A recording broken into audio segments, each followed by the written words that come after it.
घड़ी में रात के 12 बज चुके हैं और दोनों सुइयां एक दूसरे के साथ मिल चुकी हैं, हमारा और आपका अभिवादन कर रही हैं।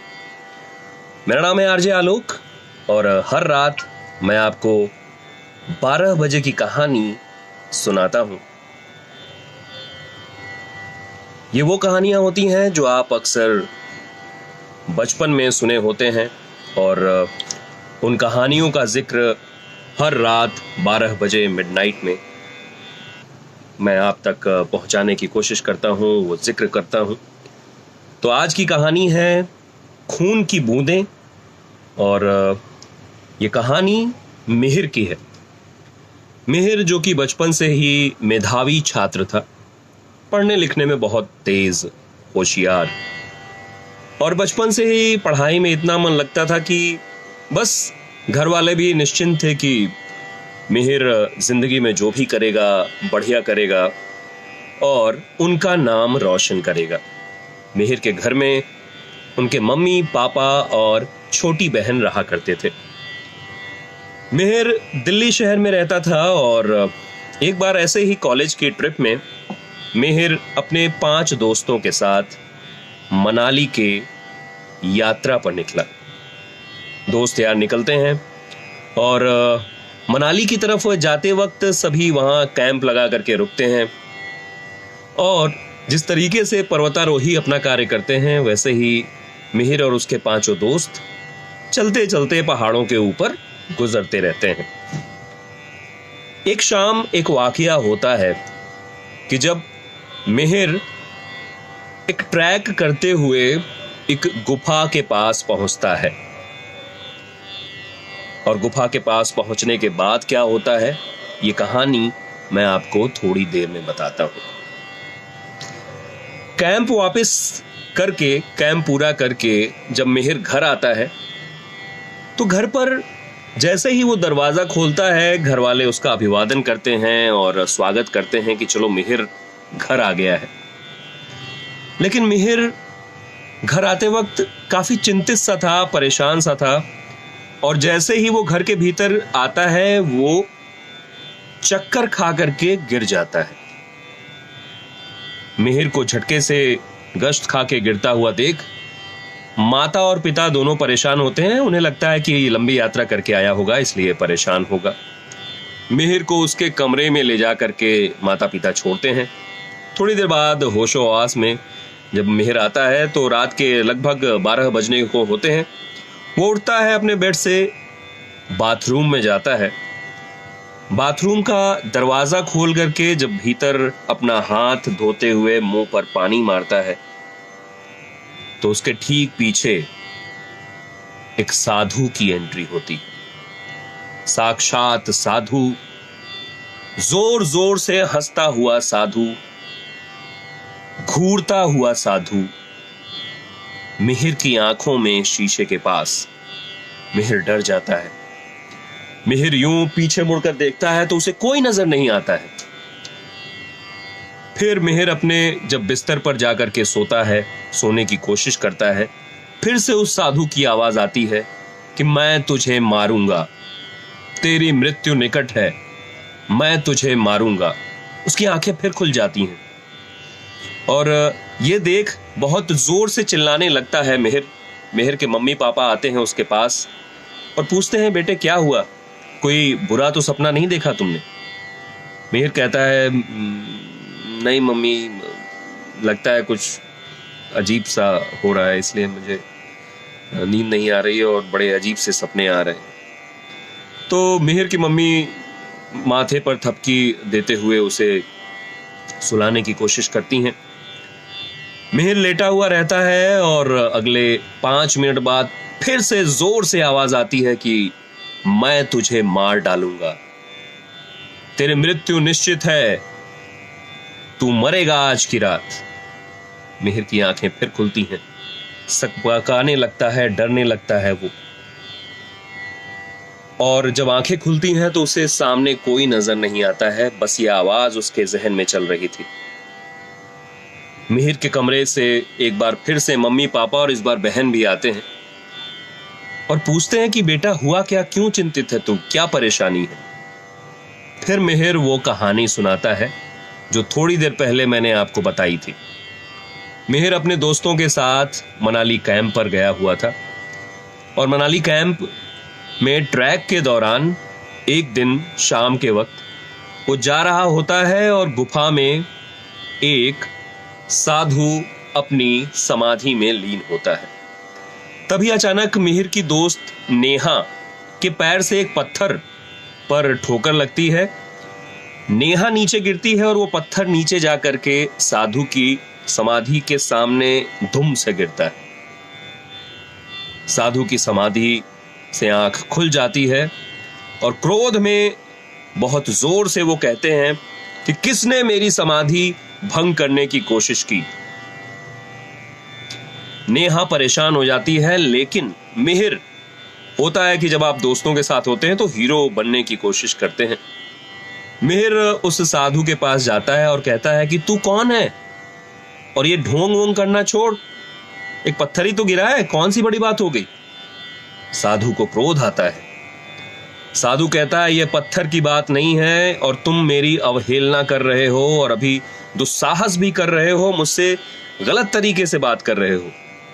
नेहा कहती है छोड़ो छोड़ो मिहिर, जाने दो, हम लोग ट्रैक पर चलते हैं। मिहिर फिर से रुकता है और दोस्तों के सामने अक्सर होता है ना कि हम और ज्यादा खुद को बलशाली समझते हैं। मिहिर जोर से बोलता है कि अरे तू ढोंगी है, तू पागल है, कौन सी ऐसी तेरी समाधि थी जो हमारी दोस्त की वजह से ऐसे हो गई। और इस क्रोध में मिहिर जोर से उनके पांव पर थूक देता है कि आज थू होगा तू कोई। साधु की निगाहें और निगाह में भरा हुआ क्रोध, जब वो जमीन पर नीचे देखते हैं तो उनके पांव पर थूक आता है और वो बोलता है कि ये जो तूने दुस्साहस किया है, ये जो तूने गलत जबान में मुझसे बात की है, इसका परिणाम तुझे भुगतना होगा।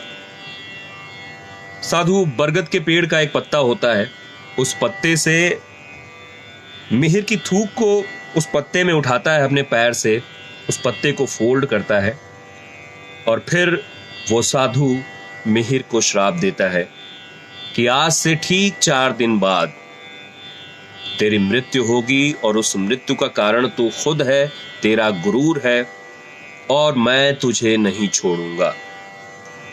और ऐसे करके वो पत्ते को मसलता है तो थूक नहीं गिरती है, पत्ते को मसलने पर रक्त गिरता है, ब्लड गिरता है, जिसे देखकर मिहिर और उसके 5 दोस्त परेशान तो नहीं होते, लेकिन मिहिर एक बार फिर से जोश में कहता है चल देख लूंगा मैं जो होगा, तू कर अपना जो करना है।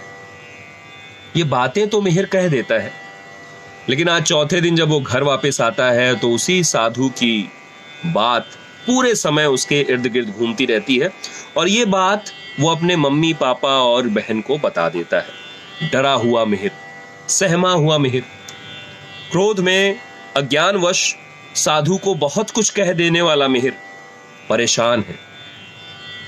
आज वो चौथा दिन है और आज वो रात है जिसके लिए साधु ने श्राप दिया था। मिहिर की मम्मी अपने जो पंडित जी हैं उनको फोन करती हैं और कहती हैं कि पंडित जी ऐसी ऐसी बात है। पंडित जी उन्हें फोन पर ही बता देते हैं कि देखिए ये साधु की कही हुई बात है, इसे कोई नहीं टाल सकता। अगर साधु ने कोई श्राप दिया है तो उसे कोई भी किसी भी तरीके से उसको हटा नहीं सकता है, उस श्राप से मुक्ति नहीं दिला सकता है। माफी चाहूंगा, मैं कुछ नहीं कर सकता। जब घर के विद्वान ही ऐसा कह रहे हैं तो माता पिता परेशान हो जाते हैं। मिहिर की मम्मी मिहिर के पास पूरे वक्त बैठी रहती हैं, लेकिन उस तरफ दूसरी तरफ जागा हुआ साधु एक यज्ञ कर रहा होता है। उनके सामने हड्डियों का ढेर पड़ा होता है, एक कागज और कपड़े का बना हुआ गुड्डा होता है, कुछ चंद सुइयां भी होती हैं और यह सब कुछ साधु के उस यज्ञ के दौरान होता है। साधु ने एक श्राप दिया था जिसका पूरी तरीके से पालन वो कर रहा है, बड़े बड़े मंत्र पढ़ते हुए, आग में धुनी मारते हुए, हड्डियों से चीजों को छूते हुए। उस गुड्डे के ऊपर साधु ने एक पिन चुभोया तो इधर मिहिर के शरीर में से रक्त बाहर लगा आने। मिहिर के पापा मम्मी परेशान होने लगते हैं और दोनों प्रार्थना करने लगते हैं कि आप जो भी हैं साधु जी, हम यहीं से प्रार्थना करते हैं कि मेरे बच्चे को बचा दीजिए, मेरे बच्चे को ये मत करिए, मेरे बच्चे को बचा लीजिए, प्लीज ऐसा मत करिए।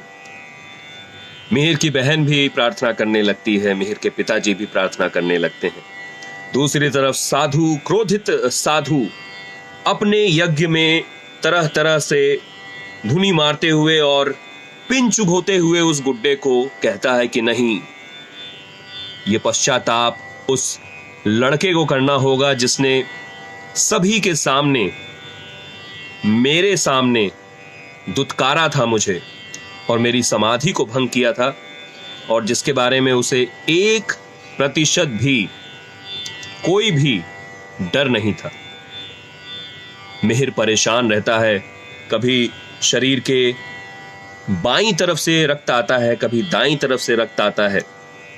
मिहिर हाथ जोड़ करके अपने मम्मी पापा और बहन के साथ प्रार्थना करने लगता है कि साधु जी, मैं आपसे माफी मांगता हूं। साधु जी, जो मैंने आपके साथ किया वो पूरी तरीके से गलत है, कृपया करके मुझे क्षमा कीजिए और मैं जिंदगी भर अपनी गलती का एहसास रखूंगा और कभी भी किसी के सामने भी किसी का भी अपमान नहीं करूंगा। इन बातों को सुनते ही अपनी मुद्रा में गुफा में बैठा हुआ साधु अपनी आंखें खोलता है और एक पल को कहता है कि मैं साधु हूं, मेरे भीतर क्रोध तो है लेकिन मेरे भीतर क्षमा करने की भी शक्ति है। मिहिर के घर की खिड़की के सामने साधु का आगमन होता है और वो साधु मिहिर के माता पिता और बहन से कहता है कि आज आपकी वजह से इस घोर पापी को मैं बख्श रहा हूं, नहीं तो आज ये इसकी अकाल मृत्यु की रात थी। इसने एक साधु का अपमान किया था, वो भी उस साधु का जो कि एक समाधि लिया हुआ था। अज्ञानवश ही सही, घमंड के साथ ही इसने वो पाप किया था जिसकी सजा सिर्फ और सिर्फ मृत्यु है, और वही श्राप मैंने दिया था, लेकिन आप लोगों के अच्छे कर्म की वजह से और इसके पश्चाताप के लिए मैं आज इसे माफ करता हूं। साधु की आकृति धीरे धीरे गायब हो जाती है। मिहिर के शरीर पर आए हुए रक्त की वजह से छिद्र भरने लगते हैं और पूरा परिवार एक पल में दुख से सुख की तरफ बढ़ने लगता है। वो कहते हैं ना कि कभी कभी जाने में तो समझ में आता है, कभी कभी अनजाने में भी समझ में आता है, लेकिन कभी कभी जानकर अनजाने में आप कई गलतियां कर जाते हैं। आपको लगता है ये तो कमजोर है, मैं अपने दोस्तों के सामने क्यों इससे डरूं, और आप कुछ भी कहकर किसी को भी निकल जाते हैं। और अगर आपने साधु का अपमान किया, आपने किसी ऐसे इंसान का अपमान किया जो आपसे शारीरिक रूप से तो कमजोर है, लेकिन उसका जो विश्वास है वो आपसे कहीं ज्यादा ऊपर है, तो यकीन मानिए वो श्राप चाहे कोई भी युग हो आपको लगता ही लगता है। और घर में एक संस्कार भी होता है कि बड़े बड़ों का सम्मान करना बहुत जरूरी होता है, चाहे वो कोई भी हो, तो उस सम्मान को जरूर याद रखिएगा। किसी भी साधु, किसी भी इंसान के साथ अपमान, घमंड के साथ साथ अपमान करने की जरूरत नहीं तो उसकी दशा, उसका रिजल्ट क्या होता है, वही इस कहानी के माध्यम से मैं आपको बताना चाह रहा था कि दोस्तों के सामने तो आपने शेखी अपनी दिखा दी, लेकिन उसका परिणाम काफी भयंकर हो सकता है। तो ये थी आज की रात की कहानी, खून की बूंदें। लेकिन हर रात कोई न कोई खास कहानी मैं आप तक परोसता हूं, जिससे आपको बचपन की भी यादें आती हैं और वो कहानियां जो दादा दादी, नाना नानी और मामा मामी बड़े घर में लोग सुनाते हैं। सो हर रात 12 बजे कुछ ऐसी ही कहानियां मैं आप तक परोसूंगा। और आप भी याद रखिए कि घमंड के साथ, अभिमान के साथ, जाने अनजाने में कोई ऐसी गलती मत कर दीजिएगा जिससे आपको, आपके परिवार को या आपके आसपास के लोगों को क्षति पहुंचे। कल की रात मिलता हूं 12 बजे, जब दोनों सुइयां आपस में मिलेंगी, किसी नई कहानी के साथ, किसी नए प्रदेश में चलेंगे और हम और आप मिलकर के लॉकडाउन की इन रातों को और बेहतर बनाएंगे। ख्याल रखें। शुभ रात्रि है, शबा खैर है। और जैसा कि हर रात मैं आपको एक शेर नजर करता हूं, तो आज की रात भी 4 लाइनें मैं आपके लिए डेडिकेट करता हूं। पहले तो चुपचाप शाम आ जाती थी, पहले तो चुपचाप शाम आ जाती थी, अब पंछियों के शोर से शहर मुस्कुराता है। पहले तो चुपचाप शाम आ जाती थी, अब पंछियों के शोर से शहर मुस्कुराता है। पहले तो शहर भरा भरा सा लगता था, पहले तो शहर भरा भरा सा लगता था, पर आज भरकर भी तन्हा मुस्कुराता है। इस शहर का शब में और शहर में ख्याल रखिए। गुड नाइट है, शुभ रात्रि है और शब खैर है।